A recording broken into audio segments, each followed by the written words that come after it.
Olá! O vídeo a seguir é um capítulo do livro As 6 Lições de Ludwig von Mises. Deixarei esse QR Code aqui na tela caso você queira fazer uma doação via Lightning Network para me ajudar a trazer mais vídeos como esse aqui no canal. Agora fique com o vídeo.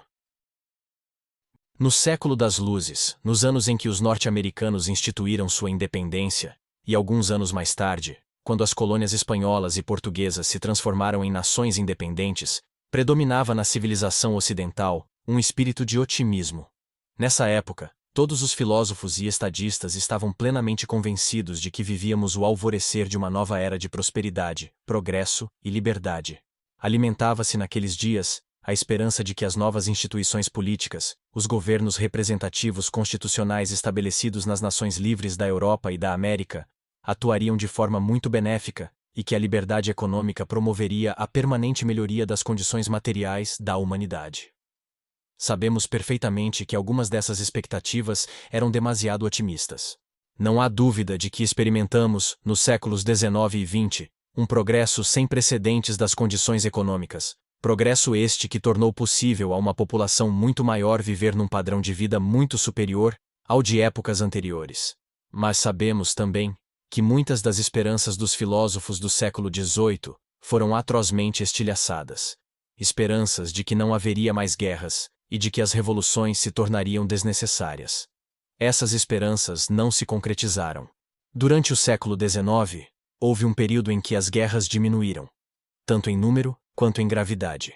Mas o século XX trouxe um ressurgimento do espírito belicoso.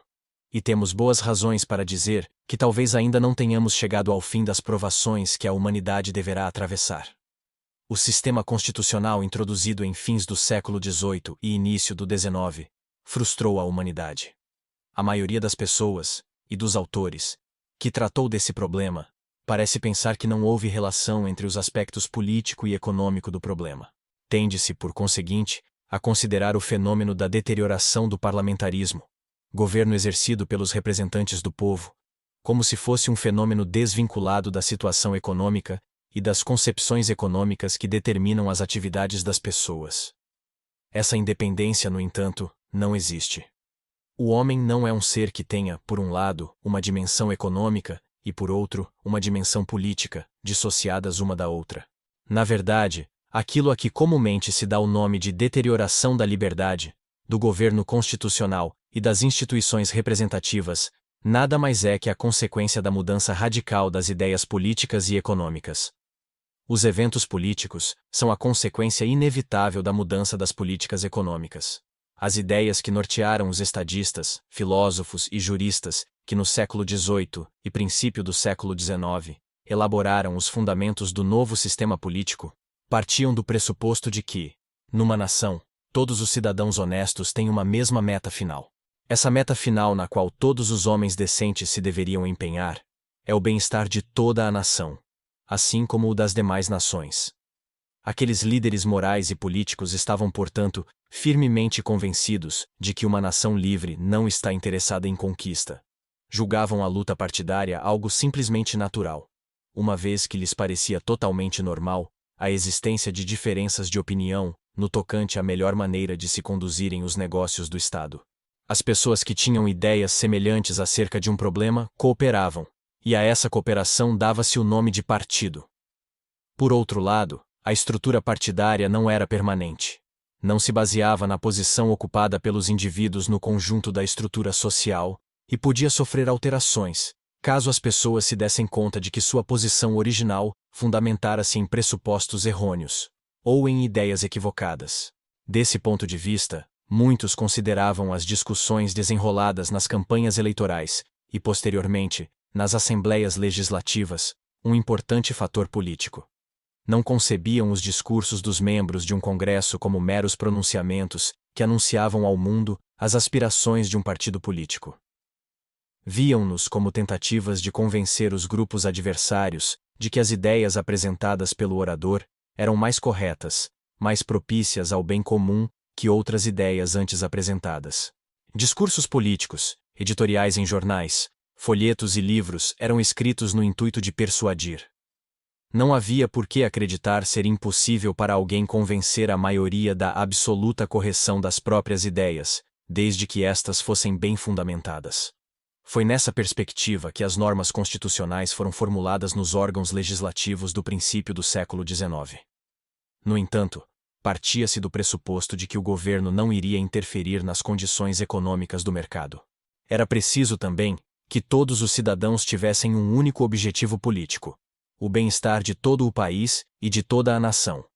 E foi precisamente essa a filosofia social e econômica que o intervencionismo veio a suplantar, gerando uma filosofia totalmente diversa. Segundo as concepções intervencionistas, é dever do governo apoiar, subsidiar, conceder privilégios a grupos especiais. O estadista do século XVIII pensava que os legisladores tinham ideias específicas sobre o bem comum.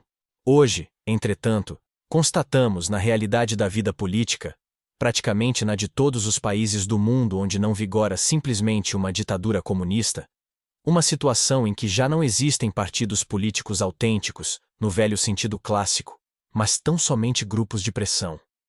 Um grupo de pressão é um grupo de pessoas desejoso de obter um privilégio à custa do restante da nação. Esse privilégio pode consistir numa tarifa sobre importações competitivas, pode consistir em leis que impeçam a concorrência de outros. Seja como for, confere aos membros de um grupo uma posição especial. Dá-lhes algo que é negado, ou deve ser negado, segundo os desígnios do grupo de pressão, a outros grupos. Nos Estados Unidos, o sistema bipartidário dos velhos tempos aparentemente ainda se conserva. Mas isso é apenas uma camuflagem da situação real. Na verdade, a vida política desse país, bem como a de todos os demais, é determinada pela luta e pelas aspirações de grupos de pressão. Nos Estados Unidos, continuam a existir um partido republicano e um partido democrata. Mas cada um deles abriga representantes dos mesmos grupos de pressão. Estes representantes estão mais interessados em cooperar com outros representantes do mesmo grupo, mesmo que sejam filiados ao partido adversário, que com os esforços dos próprios companheiros de partido. Assim, por exemplo, se conversarmos nos Estados Unidos com pessoas que efetivamente conheçam as atividades do Congresso, elas nos dirão: tal político, tal membro do Congresso representa os interesses dos grupos ligados à prata. Ou dirão que tal outro político representa os plantadores de trigo. Como é óbvio, cada um desses grupos de pressão constitui necessariamente uma minoria. Num sistema baseado na divisão do trabalho, todo grupo especial que almeja privilégios não pode deixar de ser uma minoria. E as minorias não têm qualquer possibilidade de êxito, senão pela colaboração com outras minorias congêneres, ou seja, com outros grupos de pressão semelhantes. Nas assembleias legislativas, procura-se compor uma coalizão entre vários grupos de pressão, de tal modo que possam vir a se converter em maioria. Mas, passado algum tempo, essa coalizão pode se desintegrar, uma vez que há questões que tornam impossível o acordo entre vários grupos. Novas coalizões então se formam. Foi o que ocorreu na França em 1871, numa situação que se configurou, aos olhos dos historiadores, como a queda da Terceira República. Não se tratou, porém, de um declínio da Terceira República. Houve simplesmente uma mostra de que o sistema de grupos de pressão não é algo que se possa aplicar com sucesso ao governo de uma grande nação. Temos, nos órgãos legislativos, representantes do trigo, da carne, da prata, do petróleo, mas, antes de tudo, de diversos sindicatos. Só uma coisa não está representada no legislativo: a nação como um todo. Apenas vozes isoladas se põem ao lado do conjunto da nação. E todos os problemas, mesmo os de política exterior, são encarados do ponto de vista dos interesses especiais dos grupos de pressão. Nos Estados Unidos, alguns dos estados de menor população estão interessados no preço da prata. Mas nem todos os habitantes desses estados têm esse interesse. Todavia, o país despendeu, por muitas décadas, considerável soma de dinheiro, à custa dos contribuintes, para comprar prata a um preço superior ao do mercado. Para mencionar mais um exemplo, só uma pequena parcela da população norte-americana dedica-se à agricultura. O restante é constituído por consumidores, não produtores, de produtos agrícolas. Não obstante, esse país tem uma política que envolve o gasto de bilhões e bilhões de dólares, com a finalidade de manter os preços dos produtos agrícolas acima do preço potencial de mercado. Não se pode dizer que esta é uma política de favorecimento de uma pequena minoria, visto que esses interesses agrícolas não são uniformes. Os que se dedicam à produção de leite não estão interessados num alto preço para os cereais. Ao contrário, prefeririam que esse produto fosse mais barato. Um criador de galinhas desejaria um preço mais baixo para a ração que compra. Há muitos interesses específicos incompatíveis no interior desse grupo, por pequeno que seja. E apesar de tudo, uma hábil diplomacia cria condições que permitem a pequenos grupos obterem privilégios às expensas da maioria. Uma situação especialmente interessante nos Estados Unidos relaciona-se ao açúcar. Talvez apenas um dentre 500 norte-americanos esteja interessado num preço mais alto para o açúcar. Provavelmente os outros 499 querem um preço mais baixo. Contudo, a política do país empenha-se, mediante tarifas e outras medidas especiais, numa elevação do preço do açúcar. Essa política não prejudica somente os interesses dos 499 que são consumidores de açúcar. Gera também um gravíssimo problema de política exterior. O objetivo da política exterior norte-americana é a cooperação com todas as demais repúblicas. Ora, algumas delas têm interesse em vender açúcar aos Estados Unidos e desejariam vendê-lo em maiores quantidades. Este exemplo ilustra como os interesses dos grupos de pressão são capazes de determinar até mesmo a política exterior de uma nação. Ao longo de anos, em todas as partes do mundo, se tem escrito sobre democracia, sobre o governo popular representativo. Esses textos trazem queixas das deficiências do regime, mas a democracia que criticam é apenas aquela em que o intervencionismo é a política que rege o país. Hoje, poderíamos ouvir as seguintes palavras. No princípio do século XIX, nos parlamentos da França, Inglaterra, Estados Unidos e outras nações, faziam-se pronunciamentos sobre os grandes problemas da humanidade. Lutava-se contra a tirania, pela liberdade, pela cooperação com todas as outras nações livres. Mas hoje somos mais práticos no parlamento. Não há dúvida de que somos mais práticos. Hoje não se fala sobre liberdade. Fala-se sobre a majoração do preço do amendoim. Se isso é ser prático, então é óbvio que os parlamentos mudaram consideravelmente, mas não para melhor. Essas mudanças políticas, fruto do intervencionismo, reduziram consideravelmente o poder que têm as nações e os representantes para resistir às aspirações de ditadores e às ações de tiranos. Há representantes em órgãos legislativos exclusivamente interessados em satisfazer eleitores que desejam, por exemplo, um preço alto para o açúcar, para o leite e para a manteiga, e um preço baixo para o trigo, subsidiado pelo governo. Estes parlamentares nunca poderão representar verdadeiramente o povo. Jamais lhes será possível representar a totalidade de seu eleitorado. Os eleitores favoráveis a esses privilégios não levam em conta que há também outros eleitores, com posições totalmente divergentes, que, tendo pretensões diametralmente opostas, não permitem que seus representantes tenham um êxito absoluto.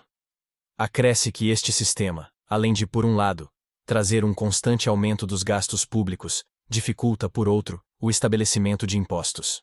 Esses representantes dos grupos de pressão almejam muitos privilégios especiais para seus respectivos grupos, mas não desejam onerar suas bases de sustentação política com uma carga tributária demasiado pesada. Não era a ideia dos fundadores do moderno governo constitucional, no século XVIII, que um legislador devesse representar, não o conjunto da nação, mas apenas os interesses específicos do distrito em que fora eleito. Essa foi, aliás, uma das consequências do intervencionismo. Segundo a concepção original, cada membro do parlamento deveria representar toda a nação. Era eleito em determinado distrito, somente porque ali era bem conhecido, sendo escolhido por pessoas que nele confiavam. Mas não se pretendia que esse representante ingressasse no governo com o objetivo de proporcionar algo especial para seu eleitorado, para reivindicar uma nova escola, um novo hospital ou um novo manicômio, causando assim considerável elevação dos gastos governamentais no seu distrito. Os grupos políticos de pressão permitem entender por que é quase impossível, a quase todos os governos, deter a inflação. Quando as autoridades eleitas procuram restringir despesas, limitar gastos, os que defendem interesses especiais, uma vez que serão beneficiários diretos de determinados itens do orçamento, apresentam-se para declarar que tal projeto específico não pode ser posto em prática. ou que tal outro deve ser implementado. A ditadura, claro, não é solução para os problemas econômicos, como não é resposta para os problemas da liberdade. Um ditador pode começar fazendo toda a sorte de promessas, mas ditador que é, não as cumprirá. Em vez disso, suprimirá imediatamente a liberdade de expressão, de tal modo que os jornais e os oradores no parlamento já não possam assinalar, nos dias, meses ou anos subsequentes, que no primeiro dia de sua ditadura, ele dissera algo diverso do que passou a praticar dali por diante. A terrível ditadura que um país tão importante como a Alemanha foi obrigada a sofrer no passado recente vem-nos à mente quando consideramos o declínio da liberdade em tantos países, nos nossos dias. A triste consequência é a deterioração da liberdade e a decadência da nossa civilização, de que tanto se fala hoje em dia. Diz-se que toda civilização acabará finalmente por entrar em processo de deterioração e de desintegração. Tal ideia tem eminentes defensores. Um deles foi um professor alemão, Spengler, e outro, muito mais conhecido, foi o historiador inglês Toynbee. Eles nos asseveram que nossa civilização já está velha. Spengler comparou a civilização a plantas que crescem, mas cujas vidas finalmente se encerram. O mesmo, diz ele, se aplica às civilizações. A aproximação metafórica entre uma civilização e uma planta é completamente arbitrária.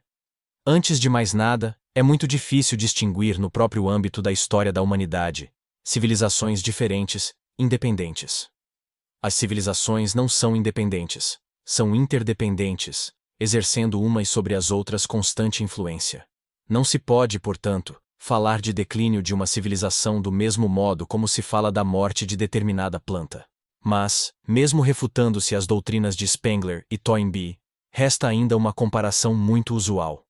A comparação entre civilizações em deterioração. Não há dúvida de que, no século II d.C., o Império Romano gerou uma florescente civilização, a qual se constituiu na mais elevada das que se desenvolveram nas regiões da Europa, Ásia e África. Houve concomitantemente elevadíssima civilização econômica, baseada num certo grau de divisão do trabalho. Embora esta civilização econômica possa parecer extremamente primitiva quando comparada às condições atuais, ela teve características certamente notáveis. Alcançou o mais alto grau de divisão do trabalho jamais atingido até o advento do capitalismo moderno. Não é menos verdade que essa civilização se deteriorou, sobretudo no século III. E foi esta desintegração no seio de seu império que tornou impossível aos romanos resistirem à agressão externa. Embora esta agressão não fosse pior que outras muitas vezes repelidas nos séculos precedentes, os romanos já não tiveram condições de lhe opor resistência, desgastados que estavam pelo que se passara no interior do seu império. Que acontecera? Qual teria sido o problema? Qual poderia ter sido a causa de desintegração de um império que, sob todos os aspectos, construíra uma civilização sem outra que se lhe igualasse até o século XVIII? A verdade é que essa civilização foi destruída por algo semelhante, quase idêntico, aos perigos que rondam hoje a nossa civilização. Por um lado houve intervencionismo, por outro, inflação. O intervencionismo no Império Romano consistia no fato de que, seguindo o modelo político dos seus predecessores gregos, os romanos impunham o controle dos preços. Era um controle brando, praticamente sem consequências, porque, durante séculos, não se procurou reduzir os preços a um nível abaixo de seu nível de mercado. Quando a inflação teve início, no século III, os romanos ainda não dispunham dos nossos recursos técnicos para promovê-la, não tinham como imprimir dinheiro. Lançavam mão do método que consistia em enfraquecer o teor da liga metálica com que se cunhavam as moedas, sem dúvida um sistema de inflacionar muito menos eficaz que o atual, que pode, através de modernas máquinas impressoras, destruir com tanta facilidade o valor do dinheiro.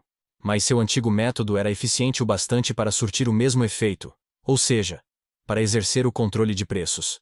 Deste modo, os preços que as autoridades toleravam passaram a estar abaixo do preço potencial a que a inflação elevara as várias mercadorias. O resultado, obviamente, foi que a oferta de produtos alimentícios nas cidades reduziu-se. As populações urbanas foram obrigadas a retornar ao campo e às atividades agrícolas.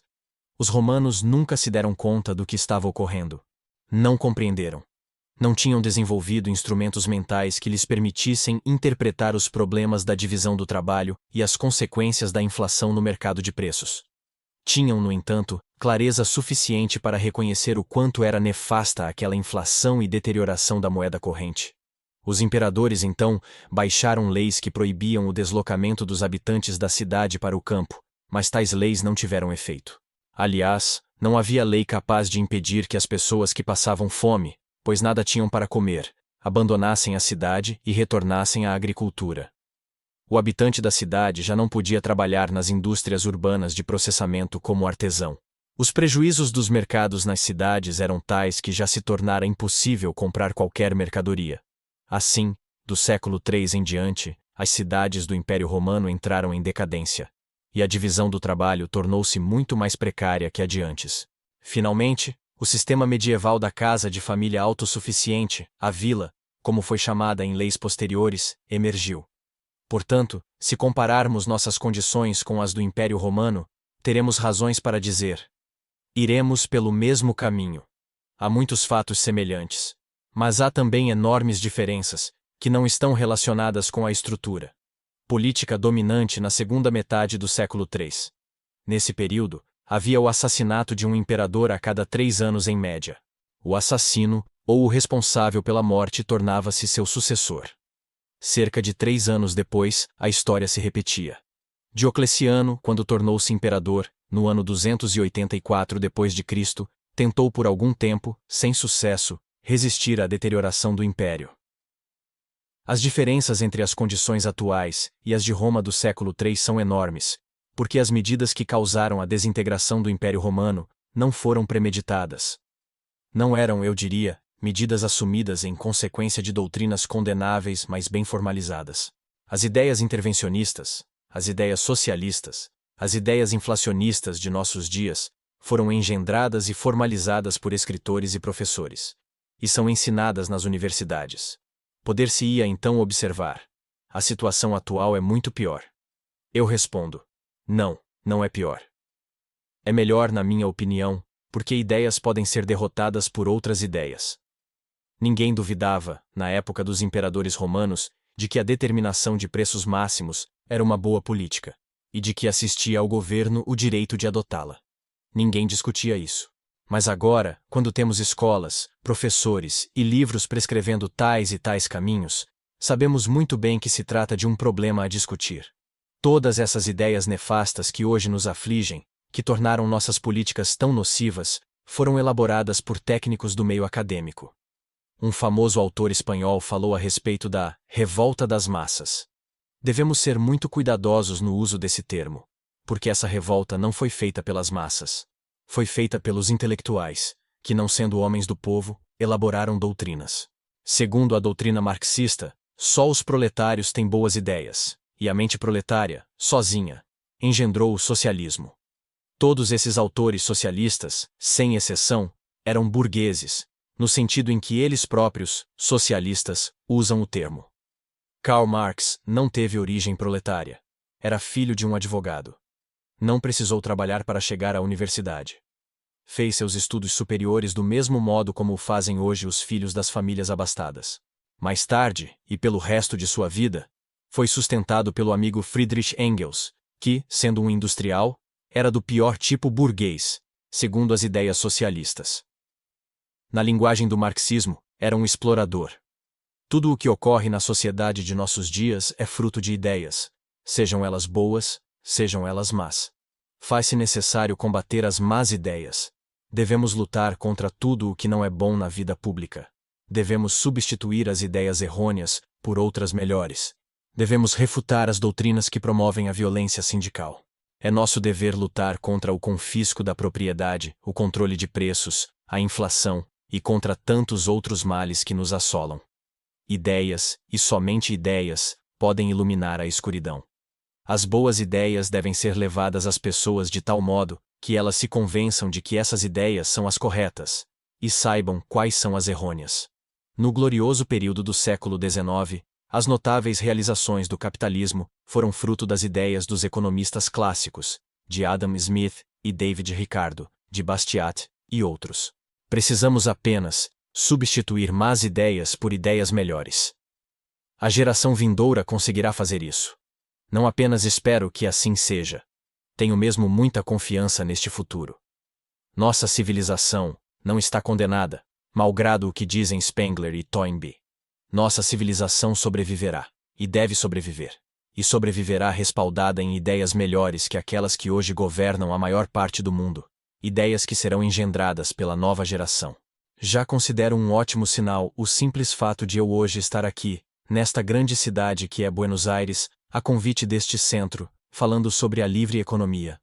Há 50 anos atrás, ninguém no mundo ousava dizer uma palavra sequer em favor de uma economia livre. Hoje, em alguns dos países mais avançados do mundo, já temos instituições que são centros para a propagação destas ideias. Infelizmente, não me foi possível dizer muito sobre essas questões tão importantes. 6 palestras podem ser excessivas para um auditório, mas não são bastantes quando se quer expor toda a filosofia que embasa o sistema de livre economia. Por outro lado, certamente não são bastantes para que se possa refutar tudo o que de insensato vem sendo escrito, nos últimos 50 anos, acerca dos problemas econômicos de que estamos tratando.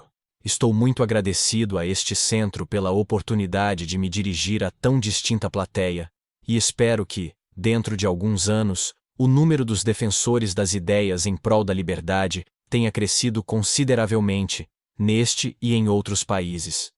Quanto a mim, tenho plena confiança no futuro da liberdade, tanto política quanto econômica. Bom, e esse foi o vídeo de hoje. Caso você queira ajudar o canal, mande uma doação através desse QR Code, via Lightning Network, para me ajudar a trazer mais vídeos como esse. Até o próximo vídeo.